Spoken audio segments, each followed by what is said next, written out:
In line with adhering to anarchist values of freedom, equality, and solidarity, the anarchist concept of means-ends unity, and my synthesis of anarchism and assertiveness, I have come to the following conclusions. Critical thinking skills need to be actively developed, facilitated, and prefigured in anarchist praxis. All beliefs should be held to appropriate scrutiny. No beliefs should be free from being criticized. Criticizing someone's actions but not beliefs is anti-anarchist, and those who hold beliefs in poor evidence are doing a disservice to the freedom and equality of others and themselves. I'll be using the following terms throughout this video, so I think it best to explain them. To be assertive is to have solidarity with yourself while maintaining complete solidarity with others. To be passive is to not have solidarity with yourself while acting in the interests of others. And to be aggressive is to not have solidarity with others while acting in one's own interests. Being able to make informed decisions is part of one's freedom. Imagine that there is a restaurant that only displays numbers to identify the dishes they serve. A person comes into this restaurant knowing none of the meals that each number corresponds to. If this person is going to choose a meal from this place, they are effectively doing it at random. A second person comes into this restaurant, but they have eaten every meal, know which meal corresponds to which number, and know which meal they feel like eating at the time. Who has more freedom regarding their decision to choose what they eat? I think that it is fair to say that the person who knows the consequences of the decisions they can make is the one who has more freedom. They will make their decision knowing all relevant information and make the choice they want to make. The first person, who is effectively choosing their meal at random, does not know the consequences of their potential decisions as they lack the relevant information to do so. They might pick a meal they enjoy a lot or not very much. If someone told them what each number-meal relationship was after they had eaten, they might wish they had chosen another number.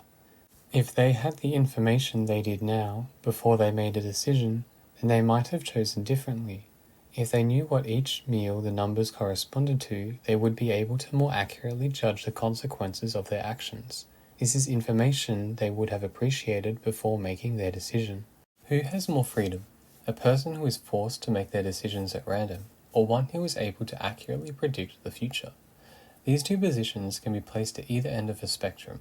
The closer one is to being able to accurately predict the consequences of their actions, the more freedom they have, and the closer one is to their consequences being random, the less freedom they have. If there is information that would go into someone's decision-making process, then them having that information increases their freedom. When you are making a decision, it is on the basis of your understanding of the situation. Having information withheld from you, or being ignorant or naive, reduces your capacity to make an informed decision, as you are making a decision where the outcome is influenced by something or some things that you do not know. Making a decision based on false information is likewise a reduction in your freedom, as predicting the outcome of your actions is unreliable. The more accurate information one has regarding a decision they are making, the more they are able to predict the outcomes of their decisions, and the freer they are. Critical thinking skills, that is, the ability to effectively perceive the validity and reliability of information and form judgments from this information, are important to one's ability to exercise their freedom. To be assertive in one's knowledge and understanding of things is to critically evaluate one's beliefs and, to the best of one's ability, hold beliefs that are true and be confident in your beliefs at a level consistent with the evidence you have for them. If you want to have solidarity with yourself, to maximize your own freedom, you should strive to hold no beliefs that do not have valid and reliable evidence proportional to the belief's claim. Critical thinking skills enhance one's freedom and should be encouraged in all. So, to have solidarity with yourself, to be assertive regarding your beliefs, means to have an accurate of an understanding of the things relevant to decisions you make as possible. But what about having solidarity with others? I think there are two aspects regarding this. One, you should share your knowledge with other people so they can make more informed decisions / be more free. And two, your beliefs inform your actions and your actions affect others. Can you really say that you are having solidarity with someone if you do not inform them of information relevant to decisions they make? I do not think so. I think that if you let someone make a decision on incomplete information, you are not enabling their freedom. Instead, you are lacking in solidarity with them. In some instances, it is far more apparent than others. If you withhold the information that your house is booby-trapped with someone you're inviting over, you are clearly lacking in solidarity with them. More broadly, all knowledge is useful to share, about the world, about animals, about ideas, etc., because the beliefs that people hold inform how they interact with the world. If you do not let someone know about how the world functions, then you are reducing their ability to make informed decisions in the world. But beliefs do not only inform actions, they also inform other beliefs. For example, believing in the literal interpretation of the myth of Noah's Ark is probably only going to come from someone that also holds the belief that the Old Testament is a literal word of a God. The beliefs you have shade your interpretations of the universe and all within it. Beliefs you hold about humans will affect how you interpret people, which leads to beliefs about individuals. Beliefs you hold about how the world works will lead you to interpret the world through the lens of your beliefs, which will cause new beliefs to stem from this interpretation. All beliefs one holds are important as all go into a collective aggregate of beliefs that are used to process information, make decisions, form judgments, and develop attitudes. To quote William K. Clifford, "If a belief is not realized immediately in open deeds, it is stored up for the guidance of the future. It goes to make a part of that aggregate of beliefs which is the link between sensation and action at every moment of our lives, and which is so organized and compacted together that no part of it can be isolated from the rest, but every new addition modifies the structure of the whole." If you are wearing glasses that are tinted blue, you will see everything in a blue hue. If the glasses are tinted red, the things you see will be reddened. The beliefs you hold are like these tinting of the glasses. The beliefs you hold will influence how you interpret things happening in the present, how you make decisions, the framing of memories, etc. Someone cannot escape the influences of their beliefs in the processing of information. All beliefs that someone holds are important as they all contribute to the tinting of their glasses, so to speak. All beliefs influence one's perspective. Also, in not sharing your knowledge or understanding of things with others, you are not only reducing the freedom of others, but you are also missing an opportunity for you to have your beliefs criticized, which reduces your ability to make an informed decision. A criticism of a belief you hold is information that you would use in deciding if this belief is worth holding or not. In denying your beliefs to be challenged, you are also not having solidarity with yourself, and you are not holding the belief assertively. The second reason is pretty simple. The beliefs you have inform your actions, and your actions affect other people. All people's intentional actions are the result of the beliefs and logic that they have, and people's actions simply affect others, so beliefs should gain no special privileged immunity from criticism. The more accurate the beliefs and logic one has, the more accurately they are able to predict the outcomes of their actions. As anarchists place high value on freedom, equality, and solidarity, anarchists are not going to aim to intentionally harm another, but instead safeguard others' freedom and equality. The only reasons that an anarchist who is acting in complete consistency with their values would reduce the freedom and equality of another is in self-defense, which is not relevant to this essay, or if it happens without them intending to. Accidents will always happen. If someone trips and falls and breaks something, that's nothing to be reprimanded for. But when someone makes a conscious decision based on their false beliefs of a situation that causes harm, I think it can be contributed to either ignorance or negligence, depending on the rationale the person had for their beliefs. Blame can be attributed to someone acting in a negligent way, and I think that believing in things on insufficient evidence is acting negligently. Drinking while driving reduces your capacity to drive safely, and likewise, false beliefs reduce your capacity to accurately predict the consequences of your actions. If you want to have solidarity with those around you, you should aim to be able to predict the consequences of your actions to the best of your capacity, so as to not negligently harm others.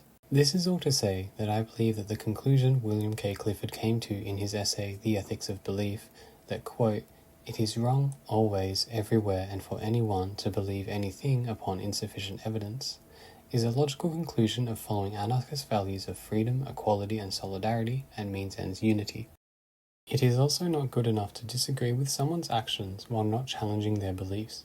If you want someone's actions to change, then you must also challenge their beliefs. Otherwise, you are creating a hierarchical relationship where you do the thinking for the other person. To be consistent with anarchist values of freedom, equality, and solidarity, people need to be able to come to decisions by their own thinking or belief system, not to be subservient to the direction of other individuals or groups or to the feelings of shame, guilt, embarrassment, etc. Say someone who uses Z pronouns thinks that 2 plus 2 equals 4. Z believes this because Z's understanding of the concepts 2 plus equals and 4 is the same as ours. Z can count 2 fingers on one hand, then count 2 more on the other, then count the 2 sets of 2 fingers all together and come up with 4 fingers. This is a logic and beliefs Z uses when coming to the conclusion that 2 plus 2 equals 4. It makes sense to Z. Now say another person comes to Z and says that saying 2 plus 2 equals 4 is harmful, and that 2 plus 2 actually equals 5, and that Z should stop acting in the way Z is. And that this second person does not seek to change Z's way of thinking. What would this lead to? If Z changes Z's way of acting without changing Z's thinking, Z is acting inconsistently with Z's beliefs. This means that Z is no longer able to use Z's logic to come to decisions around what actions are and are not okay. Z has become dependent on this second person in order for Z to act in accordance to this standard. This is a hierarchical relationship where Z has to follow what the second person says is right or wrong, because Z lacks the ability to independently come to an understanding as to why something is right or wrong. Speaker-listener, commander-commanded, superior-subordinate, aggressive-passive type relationships are not consistent with anarchism. Having someone change the way they act by getting them to act inconsistently with their beliefs and logic is making them dependent on others to navigate the world. It is like getting someone to play a game with a lot of rules while not telling them what the rules are, forcing this person to imitate others rather than think for themselves. Do we anarchists want people to act under the logic of everyone else acts this way so it must be right, or it is right to act this way because of X, Y, and Z? I think that the latter is the correct answer to this question. When someone changes how they act in a specific situation, but their beliefs are not changed, they are going to use the poor beliefs they hold in other situations. If someone has a belief that is harmful, it is going to affect how they act in more than one situation. It is going to affect how they act in a wide variety of situations. So only changing how someone acts solves the issue for one specific situation, but ignores all other situations this person uses a poor belief to make a decision. And because the way they are acting is inconsistent with their beliefs, there's always a chance that they go back to acting in a way that is consistent with their beliefs rather than how they have been told to. The best case scenario for changing someone's actions but not their beliefs when a person has harmful beliefs is that they become incredibly passive and seek the direction of others in all they do. This is simply just not an anarchist way of dealing with the issue. To make someone completely subordinate to others because they have been told by these others that they cannot think for themselves. It is not anarchist.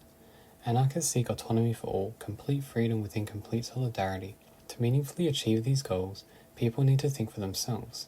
People must be able to make decisions that do not violate the freedom and equality of others via thinking for themselves. Anarchists are not in the business of having others treat our words as gospel, obeying our every command. We seek, quote, the development of self-thinking individuals. We seek no gods, no masters, in ourselves and in others. This line of reasoning is why anarchists should be in favor of criticizing the beliefs of others and having their own beliefs criticized, as it is not consistent for us to criticize actions without beliefs. For anarchists to act consistently with our values of freedom, equality, and solidarity, we must encourage others to think for themselves. In order to change the way others act, we must change the way they think. And of course, trying to get someone to change the way they act via shame, guilt, or embarrassment is emotional blackmail, and not consistent with getting people to think for themselves. Appealing to emotions to change the way someone acts does not make them think the act itself is wrong, only that others will punish them for it, or that they should feel a certain way about their beliefs. Likewise, making fun of someone to change the way they act is also to be aggressive. Never mind that making fun of others tends to always play into ableism, patriarchy, white supremacy, etc. The only way for us anarchists to change the way that someone acts that is consistent with our values is to change the other person's reasoning, values, and/or beliefs, all via self-defense. In order for me to feel safe to be authentic or vulnerable around you, I need to make a judgment about how safe you are. The beliefs you hold, how you come to hold them, and how you deal with having your beliefs challenged are part of my equation to get this answer.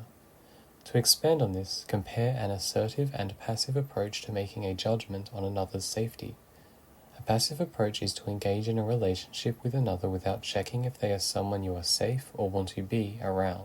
To be assertive here is to safeguard your freedom and equality by making sure that the person you are interacting with has solidarity with you. I wish to make informed decisions around who I interact with or develop a connection to. So why is the ability of another to have their beliefs challenged a part of my equation of their safety? If harm is done to me by someone, I want that harm to be resolved or restored. I do not want to let it happen to me passively. This leads to some things that I want to know about someone. 1. How do you deal with having your beliefs challenged? 2. How do you react to new information that is inconsistent with some beliefs you hold? Do you dismiss it or do you critically evaluate it and beliefs you hold that are inconsistent with this information? Effectively, how hard is it for you to admit you are wrong or change your beliefs? And 3. What is the standard of evidence you hold for the beliefs that you have? If you do not respond well to having your beliefs challenged and you hold a belief that harms me, say you do not believe you've harmed me when you have, then engaging in a process of holding you accountable for the harm you've caused me is going to be difficult.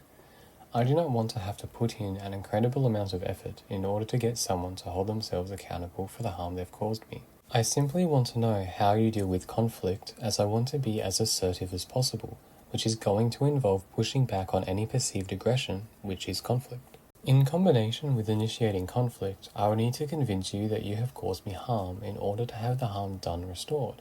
If new information is presented to you that meets your standard of evidence but conflicts with pre-existing beliefs you hold, how do you respond? If you respond by critically evaluating the evidence for and against the new information against your pre-existing beliefs, then I think that you are more capable of holding yourself accountable than someone who does not. If it is very difficult for you to change your beliefs, I think that holding you accountable is going to be difficult, and I do not want to deal with that. So I'd like to know, what degree of evidence is required for you to admit that you are wrong? If you hold a poor standard of evidence for the beliefs that you hold, I also believe that it is more likely for you to come to hold beliefs or make assumptions about me that are incorrect, and beliefs that you have about me will affect how you treat me. If you see me in the street and wave, and I do not wave back, will you believe that I am ignoring you and treat me as such? Or will you think that I did not see you? Or will you not hold a strong belief on the situation such as this until you ask me, or some other response? This might be more important for me than you, but I have personally found that I really do not like it when people make false assumptions about me and then act as if these assumptions are true without trying to verify them. All of these things go into me making an informed decision around how safe you are for me to interact and connect with. Maybe you hold different standards, but these are part of mine. I have solidarity with all others, freedom and equality, but in this section I am specifically referring to solidarity with children or others ignorant to how the world works and having solidarity with their freedom to make informed decisions. Children are in a unique position in society. They are naive and ignorant of the world around them and dependent on others in developing their understanding of the world. Children are more susceptible to manipulation, with manipulation meaning withholding information to influence a decision someone makes, as their ability to detect when information is missing from an analysis or perspective, or when information is based on poor reasoning, is lacking. If you are unwilling to have your beliefs challenged or discuss differences in your beliefs critically with others, why should I believe that you are going to give an accurate representation of your truth claims to children in your care? I believe that if you are unwilling to have your beliefs challenged, you are more likely to withhold information around critiques of your belief, other people's perspectives, and the limitations of your evidence and rationale for your beliefs from the children in your care, that you are more likely to manipulate them.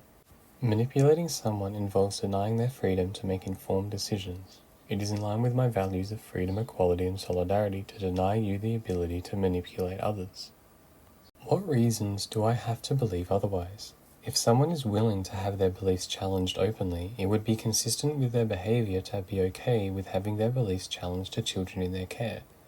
If one does not wish to have their beliefs challenged in the general context, why should I believe that they would be okay with having their beliefs challenged in the context of children's education? That would be inconsistent with their desire to not have their beliefs challenged, and the means used become the ends arrived at, do they not? As I stated in previous sections, having an accurate understanding of the world increases the ability of someone to make informed decisions. Being able to discern what information is valid and reliable, and should be used in judgments in what beliefs to hold or decisions to make, is important for one's freedom. Critical thinking skills should be encouraged, facilitated, and prefigured in children as they grow and learn about the world. Simply telling children what is and isn't true and correct is not facilitating assertiveness in them. Doing this makes the children passive in their acquisition of knowledge and dependent on others to do the thinking for them. Children need to be developing the skills to think for themselves. They need to learn how to think critically. They need to be encouraged to be assertive. If you are going to make a truth claim to anyone, but especially children, then you should not just be okay with having your beliefs challenged, but you should encourage others to criticize your beliefs.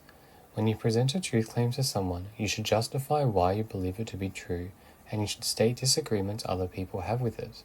To not do this is to facilitate or prefigure a relationship with someone where they are a passive recipient to your claims, rather than a relationship of assertiveness, of solidarity. Withholding information about critiques of your belief is also manipulation, as it is not having solidarity with the learning of others, as you are making the decision for them that your critiques' opinions are not worth sharing. That is something they should decide for themselves.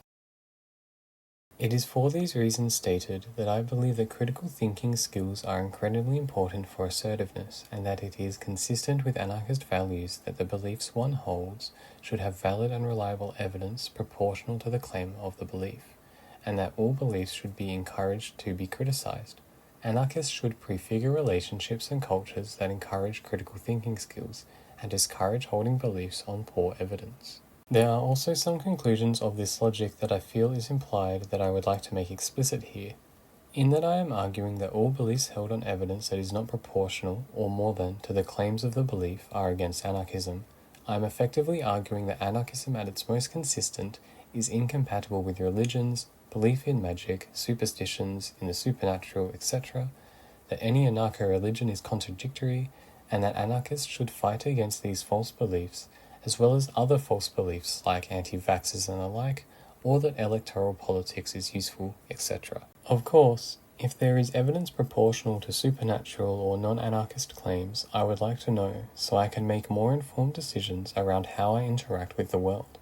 If you have solidarity with my freedom, then you should inform me of my false beliefs and show me reason to believe something else, so I can act more freely in the world.